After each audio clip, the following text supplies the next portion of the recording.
Ser el primer sueldo de María Eugenia Mosquera. Moneda en retrospectiva. Mi primer sueldo. Con Román Losinski. 8:14 minutos, María Eugenia. Bienvenida, ¿cómo está? Gracias, Román. Un placer estar aquí. Gracias a tu equipo también. Muy joven, por cierto. Y nos decía que hace años también pensaban que era mucho más joven de lo que era realmente. Aparentaba ser mucho más joven. Empecé a trabajar muy jovencita. ¿A qué edad? A los 17 años. 17. Daba clases en un colegio donde estudiaba mi hermano, el Cruz Carrillo, de Educación Física. Y luego pasé a trabajar inmediatamente en la Academia Nacional de la Historia. Uh-huh. Y cuando trabajé en la Academia Nacional de la Historia tenía 18 años, recién entraba en la carrera. Y sí, me calculaban muchísima menos edad y eso era un problema, evidentemente, ¿no?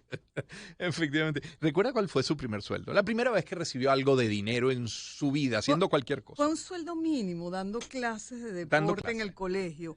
Y en esa época más o menos estaba, que eran los 80 finales, estaba sobre 220 bolívares el sueldo mínimo. Pero para mí era una fortuna, sobre todo el orgullo de tener un sueldo, de que me pagaran por trabajar, por hacer algo que me gustaba además en esa época, y además le daba plata a mi mamá. A veces se subestima el trabajo de un maestro de educación física, ¿verdad? Y la paciencia que debe tener un maestro de educación física particularmente. Sí, era con niños pequeños, entonces la paciencia tenía que ser infinita, pero yo también era una niña. Es verdad. Entonces, al final hacíamos todos un poco de todo y fue muy divertida esa etapa. No duró mucho, duró unos meses hasta que comencé a trabajar en la Academia Nacional de la Historia, porque entré a estudiar historia en la Universidad Central de Venezuela. ¿Cuándo comienza esa pasión por la historia? ¿Ya en bachillerato? ¿Le sedujo la historia ya desde entonces? ¿Cuándo comienza? Sí, desde bachillerato. Sentía que quería estudiar historia. Tengo que decir que fue por influencia de un profesor que teníamos en bachillerato en el colegio, en el Madre del Divino Pastor, que amaba la historia, entonces hacía la historia muy divertida. Eran competencias de pupitres incluso, entre las guerras de un bando y las guerras de otro. Él vivificaba y nos exsignificaba y nos hacía partícipe de las historias. Entonces, entre tirios y troyanos, en la historia de la independencia de Venezuela. Entonces, ¿cómo no amas algo que te lo enseñan de esa manera tan particular? Entonces, siempre dije, quiero estudiar historia, pero realmente quería estudiar historia, comunicación o arquitectura. Ahora, si ese profesor hubiese sido profesor de química, a lo mejor la historia sería otra. Sí, a lo mejor sería. Creo que por eso es muy importante los profesores y los maestros. La influencia que tienen sobre los niños y los adolescentes es total. No podemos perder eso de vista en la educación. La pasión con la que se ejerce una profesión y la pasión con la que se dan clases puede hacer la diferencia entre que un chico o una chica sueñen con ser algo, lo que sea, pero sueñen. Sí, y el principio del logro es el sueño. Claro. Estamos conversando con María Eugenia Mosquera. María Eugenia, ¿cuándo se da el acercamiento a los medios de comunicación? Desde muy temprano, porque tuve la fortuna de trabajar desde los 18 años con don Guillermo Morón, recientemente fallecido, el historiador. Y él era muy abierto a los jóvenes. Entonces, en un momento dado, él me dijo, usted nunca va a ser historiador, usted no se sienta 8 horas. Usted tiene una inclinación natural por la comunicación. Y otro orientador, que era maestro, ahí está. Claro. Y yo le dije, quiero hacer un programa de radio, y quiero hacer un programa de televisión, y quiero sacar la Academia de la Historia a la calle. Y se echó a reír, tenía 18 años, y me dijo, bueno, ¿y cómo vamos a hacer eso? Hay que buscar recursos, hágame un plan. Y yo me puse a hacer un plan. Él se echó a reír la primera vez que vio el plan. Evidentemente debía tener muchas más cosas que las que yo le presenté. Tenía 18 años. Y me dijo, ok, vamos a pulirlo un poco, pero está muy bien. Vaya a buscar los recursos. Yo, ¿cómo, doctor? No, es que la vida no es fácil. Si usted propone una idea, usted la tiene que ejecutar. Eso es un maestro. Claro. Entonces sí, me dio 2 o 3 contactos y me dijo, pero usted tiene que convencer a estas instituciones que le den la plata. Por eso hacíamos referencia, viendo una de tus productoras que parece mucho menor, que bueno, con esa cara yo fui a pedir los primeros recursos para un proyecto de radio y de televisión de la Academia Nacional de la Historia. Y se consiguieron, y se empezó a hacer radio, y ese proyecto se llamaba La Academia Sale a la Calle. Y fueron micros de radio que hacía don Guillermo Morón, pero hicieron también todos los académicos que yo coordinaba. O sea, yo me encargaba de las grabaciones. Con 18 años. Con 18 años. Yo me encargaba de llevarlos a Estudios del Este a grabar, me encargaba de pulir los guiones, me encargaba de hacer todo. Obviamente el talento de ellos lo hacía todo. Pero bueno, me encargaba de la parte operativa. Claro, Y logística, luego hicimos un plan de mercadeo más ambicioso, comenzamos a hacer algunos programas de televisión. Y esa fue mi primera incursión en radio y en medios. Tenía unos 18, 19 años y le agarré el gusto. Le agarré el gusto. Y déjeme decirle que la radio me parece, aunque haga televisión, me parece el mejor medio Es para llegarle a fascinante. la gente. Es fascinante. Eh, Haremos saltos adelante sí, y lo que atrás tú quieras. en esta historia, pero ¿cómo surge luego, muchos años después, la historia, la idea de Vale TV? ¿Cómo arranca? Ya yo trabajaba en el Grupo Cisneros, Sí. era vicepresidente de estrategias. Por 10 años lo fue, ¿verdad? Por ahí. 9 años. 9 sí. años. Fui 9 años. vicepresidente. Estás bien documentado. Totalmente. Ya veo. Por 9 años fui vicepresidente de estrategias del Grupo Cisneros. Sí. Y en los primeros 2 años me tocó montar Intervisión, que fue la primera compañía web del Grupo Cisneros. Y de Intervisión salió la idea, de parte del cardenal Velasco, en paz descanse, Ujú. de crear un canal de televisión, para lo cual se acercó a los medios de comunicación, porque no tenía los recursos ni la experticia. Entonces ya yo lo conocía, y él en primera instancia, cuando se acercó, y los 3 canales grandes de televisión, Radio Caracas, Venevisión y Televen, le dijeron que le daban la plata inicial para montar el canal, él dijo que él tenía una candidata, y en ese momento yo trabajaba en Venevisión. Entonces tuve que, a partir de ese momento, de conceptualizar Vale, de hacer Vale realidad con un pequeño equipo de 8 personas, con mucha voluntad y Ujú. ayuda, es verdad, por parte de los canales en su momento. Ujú. Bueno, me tocó llevar la vicepresidencia de estrategias de Venevisión durante 9 años y el canal y Vale TV, crearlo. Las 2 cosas a la vez, simultáneamente. Fue mucho trabajo, pero fue un trabajo muy gratificante, porque en Vale se han formado diversas generaciones de estudiantes, porque en la práctica es una Ujú. escuela. Entonces, cuando uno hace lo que ama y además tiene la oportunidad de formar gente, no hay nada más gratificante que eso. El mayor reto hasta ahora para Vale Televisión, ¿cuál ha sido? La autogestión, evidentemente. Sí. Para nadie es una sorpresa. Y la experiencia la tiene desde los 18. Sí, de buscar plata. Así Porque además estaba leyendo, nuestra invitada, María Eugenia Mosquera, es especialista en desarrollo de industrias culturales, gestión de recursos públicos y privados. Los canales culturales, María Eugenia, no suelen ser los más atractivos, hay que decirlo. Digo, para la inversión me refiero. Luego la crisis económica que estamos arrastrando ya desde hace tantos años en Venezuela, asume usted la pandemia, caramba, esos recursos hay que estirarlos, pero sí, ¿no? La verdad hemos sido muy austeros en el manejo de los recursos, Sí, claro. pero también se ha hecho un gran trabajo y un gran esfuerzo por recaudar fondos.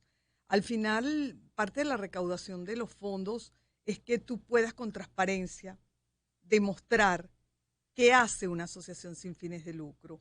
Es decir, nosotros tenemos buenas prácticas. Las buenas prácticas pasan por esa transparencia, que es auditarnos anualmente. Claro. Es un canal que cualquiera que esté ahí puede darse cuenta que todo lo invertimos en pantalla. Es un canal muy austero, muy sencillo, con un equipo muy pequeño, somos 25 personas.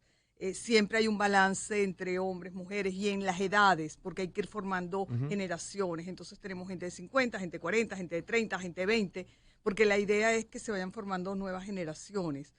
A ver, la televisión es balance, como cualquier institución o empresa. Entonces, la cultura no es diferente. Tú tienes que hacer atractivo y útil el conocimiento. Si nadie Como aquel profesor de historia del colegio. Exactamente. Nadie se sienta frente al televisor ¿Para aburrirse? y para decir yo voy a aprender. Para eso vas al colegio, También. a la universidad. Claro. Nadie se sienta frente a la radio o a escuchar radio para decir, bueno, voy a netamente escuchar una clase. Podría hacerlo, pero eventualmente no es así. Entonces uno tiene que hacer atractivo y útil ese conocimiento para cumplir la función social de poder llegar a las audiencias y sobre todo a las audiencias de menores recursos que no tienen sistemas de cable o que no tienen un teléfono inteligente o que no pueden contratar un YouTube. Ese es el esfuerzo que hay que hacer. Así es, efectivamente. Ahora, ha hecho tantas cosas y tan diversas como, por ejemplo, son las 8:23 de la mañana, miembro de la Mesa de Diálogo Nacional en 2002. Yo voy a preguntar qué falló. La voluntad, como siempre. Cuando no se logran los objetivos en cualquier empresa, entre comillas, que uno se plantee, generalmente falta voluntad. Voluntad de conseguir logros, voluntad de lograr los objetivos planteados. Y un poco fue eso. Fue la primera mesa, esa primera mesa Ujú. de diálogo. Fueron llamados diferentes sectores. Ujú. Yo fui llamada por los medios de comunicación. Los medios Sí, de comunicación en sí. general estuvieron de acuerdo en que yo participara en nombre de todos. Al principio, pues no estuvieron tan de acuerdo, como todos. Y esa primera mesa éramos 10 personas, Ujú. así se había organizado. Puedo decir que la había organizado el propio presidente Chávez y Diosdado. Y 2 días después, yo había ido a trabajar esa mesa de negociación con el presidente Fernández, a quien conozco desde que era niña porque venía a este país con el presidente Bosch, y organizamos una estructura, una mesa de diálogo. Y esa mesa de diálogo fue una mesa, digamos, ordenada, convencional, con unos objetivos claros y con un número no mayor de 10 personas, como debe ser cualquier Sí, mesa que sí. espere tener resultados. Y 2 días después todo cambió y la mesa fue aumentada a 40 personas por, también en paz descanse, José Vicente Rangel, y ahí se diluyó. Se hizo en Miraflores, no debió ser en Miraflores, empezaron yo no estoy, yo quiero estar. Entonces, como todo, que es el egoísmo, el no esperar que alguien pueda representarte o que alguien lo pueda hacer bien o lo que sea. Era un momento también muy difícil, recordemos que era el 2002. Entonces, ponerse de acuerdo en objetivos mínimos fue muy difícil. Se hizo el ejercicio, había gente muy, muy brillante, estaba el rabino Pinchas, estaba el rector de la Universidad de los Andes, es decir, había gente, el rector de la Universidad Central, había gente muy calificada que realmente lo quería hacer bien, pero sin voluntad de Claro. ambas partes, pues los objetivos nunca se cumplen. Puede haber 50 mesas, 50 Sí. intentos de diálogo. Si no hay voluntad, No, no, bueno, no hay participé en el manera. 2004 en Sí. la mesa entre los medios y el gobierno y en el 2005 y así sucesivamente. María Eugenia, ahora, observadora de la Organización de Estados Americanos en Procesos Electorales, jurado de los premios Emmy, o sea, cosas tan variadas y en todas ellas con enorme ascendencia. Cuando vuelve la vista atrás y vuelve a aquellos días del colegio con aquel profesor de historia y revisa todo este recorrido como lo hemos revisado nosotros hoy y todo lo que falta, cuánto de preparación, cuánto ha habido de trabajo, cuánto ha habido de perseverancia, no sé si suerte también forma parte de la fórmula del éxito. A los 18 años no hay preparación. A los 18 años lo que hay es la ilusión, hay el sueño, hay las ganas de hacer las cosas bien, hay la voluntad incansable, porque nadie se cansa a los 18 años, entonces se pueden hacer 3, 4, 5 cosas. Don Guillermo Morón, cuando a veces le decía, me tengo que ir, tengo un examen en la universidad, no llego, estoy cansada, me decía, María Eugenia, a su edad nadie se cansa. O sea, tengo que reconocer que he tenido buenos maestros en el Claro. camino que me guiaron en esos primeros años, pero es mucho de voluntad, Sí. mucho de reto personal, Mm. de esfuerzo, de formación, de casa, de padres.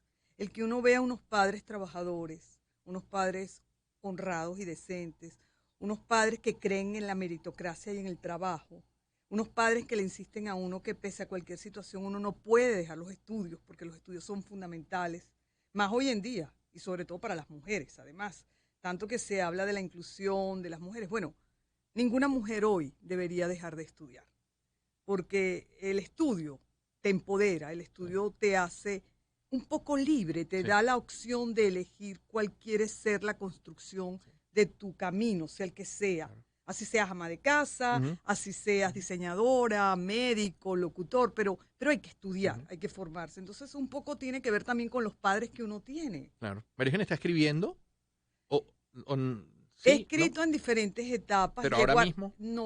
guardo las cosas. Ok.